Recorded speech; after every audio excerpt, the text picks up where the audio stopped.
Baiklah, selamat siang kepada kita semua. Yang terhormat Bapak dosen pengampu mata kuliah Kapita Sekta Matematika Dasar kepada Bapak Khairuddin SSI MPD. Nah, pada video ini saya akan membahas salah satu soal trigonometri di sekolah menengah atas. Perkenalkan, nama saya Caroline Nareswarina Siburian dengan NIM 421311085 dari kelas PSPM 21E. Nah, soal yang akan saya bahas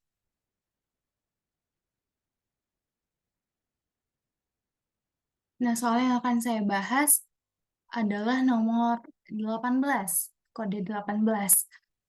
Pertanyaannya adalah nilai X yang memenuhi persamaan dari 2 cos kuadrat X tambah cos X dikurang 1 sama dengan 0, di mana nilai X berada di antara 0 sampai dengan pi adalah, pertanyaan ini, soal ini, kita disuruh untuk mencari berapa nilai X yang memenuhi persamaan trigonometrinya. Nah, untuk pembahasannya, langkah pertamanya kita tulis dulu persamaannya, 2 cos kuadrat X tambah cos X dikurang 1 sama dengan 0. Nah, untuk mempermudah kita untuk menyelesaikan, menyederhanakannya, kita misalkan dulu cos X-nya itu sama dengan U. Maka kita dapat 2U kuadrat tambah U dikurang 1 sama dengan 0. Nah, karena ini sudah berbentuk persamaan kuadrat, kita perlu mencari akar-akar yang memenuhinya dengan cara kita faktorkan. Nah, setelah kita faktorkan, kita dapat pemfaktorannya yaitu 2U dikurang 1 dikali U tambah 1 sama dengan 0. Berarti di sini terdapat dua nilai U. Yang pertama, 2U kurang 1 sama dengan 0, maka nilai U-nya adalah 1/2 atau U-nya sama dengan setengah. Dan yang kedua, U tambah 1 sama dengan 0, maka U-nya sama dengan negatif 1. Nah, kita tahu untuk grafik kosinus, terlihat seperti gambar yang di sebelah kanan ini. Nah, kita lihat bahwa nilai maksimum dari grafik Y cos X itu adalah 1, dan nilai minimumnya adalah negatif 1, yang titik B ini.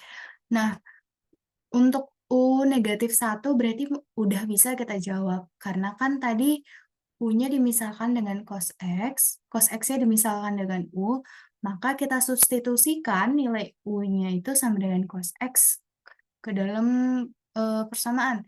Maka U sama dengan -1, cos X sama dengan -1. Untuk mencari nilai X-nya, kita cari inverse dari cos dari -1. Maka X-nya itu sama dengan arcus cos -1. Nah, kita dapat X-nya itu sama dengan 180 derajat. Namun, jika kita lihat pilihan jawabannya, itu jawabannya berbentuk, bentuk V. Jadi kalau kita ubah 180 derajat, itu sama aja dengan X-nya sama dengan V. Nah, untuk yang satu lagi, untuk U sama dengan setengah, sama juga. Kita substitusikan bahwa nilai U itu sama dengan cos X. Maka kita dapat cos X-nya itu sama dengan setengah, maka X-nya itu arcus arcos dari setengah. Nah, kita dapat X-nya itu sama dengan 60 derajat, karena kan setengah bernilai positif, sehingga dia berada di kuadran pertama. Kita dapat X-nya 60 derajat, atau jika kita ubah ke dalam bentuk V, dia nanti jadi X sama dengan pi/3. Maka nilai X yang memenuhi dalam persamaan 2 cos kuadrat X tambah cos X kurang 1 sama dengan 0 adalah X sama dengan pi/3 dan X sama dengan pi. Jawaban pada pilihannya adalah A. Terima kasih.